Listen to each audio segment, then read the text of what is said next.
Welcome back to Island Opinions, where we look at nostalgic games with a critical lens, but always with love. Today we're talking about Mario Party 8, specifically the worst minigames. Now, don't get me wrong, I grew up with this game. It's charming, it's chaotic, and it screams Wii era. But let's be real, some of these minigames are not just bad, they're broken. For this list, we're focusing on poor design, lack of originality, or just awful motion controls. Luck-based minigames like Cut from the Team aren't included, because losing to pure luck is a different kind of pain. With that being said, let's dive in.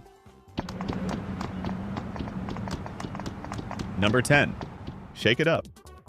This might sound familiar to Disney Channel fans, but no, this isn't about Zendaya. This is just 5 seconds of shaking a can. That's it. It's a glorified Wiimote stress test. The visual payoff, a soda fountain, is cute, but the gameplay? Pure repetition.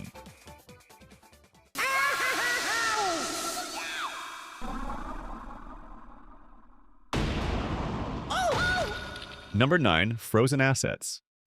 This one's a dual minigame, and it sounds promising at first. You're breaking ice blocks to uncover gems. However, the person who uncovers the gem doesn't always get it. Instead, whoever grabs it first wins the point, even if they didn't do the work.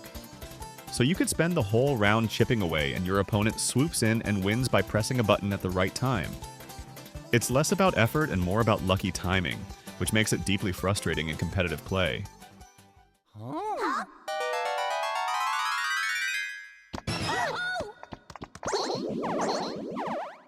Number 8. Paint Misbehaving. A 2 versus 2 game with potential. Goombas run around the field and each team tries to spray as many as possible in their color. Sounds fair, right? But in reality, it barely matters what you do for the first part of the game. The final 2 seconds decide everything. If your team manages to tag just a few Goombas at the last moment, you win, regardless of how well the rest of the match went. It turns what should have been a strategic turf war into a last-second scramble. Not fun, just chaotic.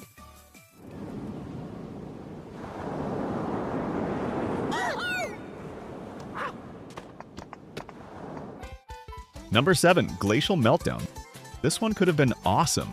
A slippery battle royale on a floating iceberg, complete with falling buzzy beetles and shell attacks, but the pacing is a disaster.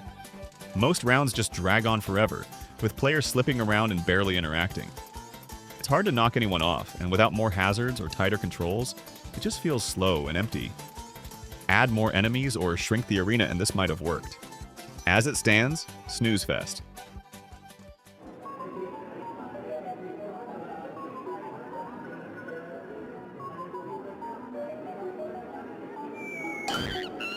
Number 6. Flip the Chimp. The instructions of this minigame are fairly easy. Let your monkey climb to the top of a palm tree while dodging falling coconuts. You control your chimp by tilting the Wii remote left and right. The problem? The motion controls are hypersensitive, and the coconuts often appear too late to react properly. One false move and you get hit, which usually means you lose the whole minigame. Instead of feeling quick and reactive, it just feels unfair, especially since you don't get much feedback on what went wrong.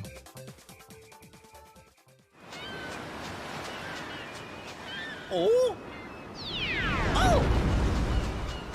Number 5. Speedy Graffiti. The premise: spray paint shapes onto a stone tablet as quickly as possible.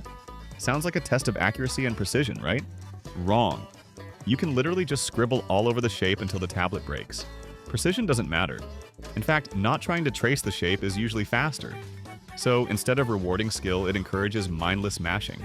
It's the equivalent of coloring outside the lines and winning because of it.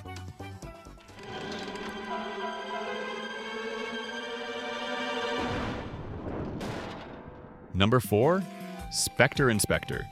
Here, you're exploring a spooky mansion in first person trying to find 3 hidden enemies using your flashlight. Sounds atmospheric, and it is. But gameplay-wise, total RNG. The enemies are randomly hidden in paintings, vases, and curtains, and some furniture hides jump scare ghosts that stun you for a few seconds. There's little you can do to predict what's inside, which makes it feel more random and luck-driven rather than skill-based. It's a cool concept with great visuals, but in terms of actual game design, it just falls flat.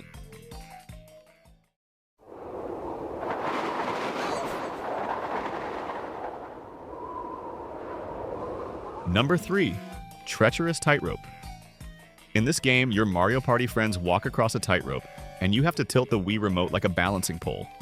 Occasionally, wind gusts force you to adjust your balance. But the issue is that the wind is often unclear and unpredictable, and even slight overcorrections can send you falling. And since one fall means the game's over, it feels more like a guessing game than a skill test. The idea is fun, but the execution, super frustrating.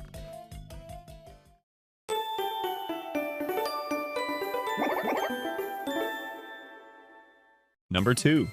Sugar Rush. You and your partner recreate cakes by placing toppings in the correct spots. But the game is brutally unforgiving. The Wii Remote's grab-and-place mechanics are awkward and finicky. You have to be extremely precise to pick something up. One small mistake can ruin your whole cake. And since it only takes 2 cakes to win, there's hardly any room for error or recovery. What could have been a chill cooking game ends up being a stress test for your patience. Before we reveal our number 1 pick, make sure to hit that subscribe button. We post new videos almost every day, diving into nostalgic classics and picking them apart with both love and honesty.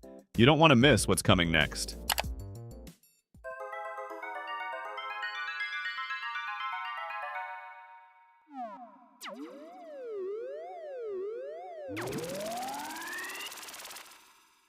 Number 1. Aim of the game. And finally, the worst minigame in Mario Party 8, even though it genuinely has a creative concept. Each player shoots 5 cards with different point values and multipliers. The problem? There's an optimal strategy to win almost every time, and that is reaching a score of 800 points. You just calculate which cards to go for, grab 2 50s and multiply them by 2, and victory is yours. No tension, no surprises, just math. In a game that's supposed to be about party chaos and wacky fun, this one feels more like a spreadsheet. And there you have it, guys. Did we miss any of your least favorites? Or do you actually like one of the games we roasted today? Let us know down in the comments. Thanks for watching, and see you next time on Slowed Reverb Island.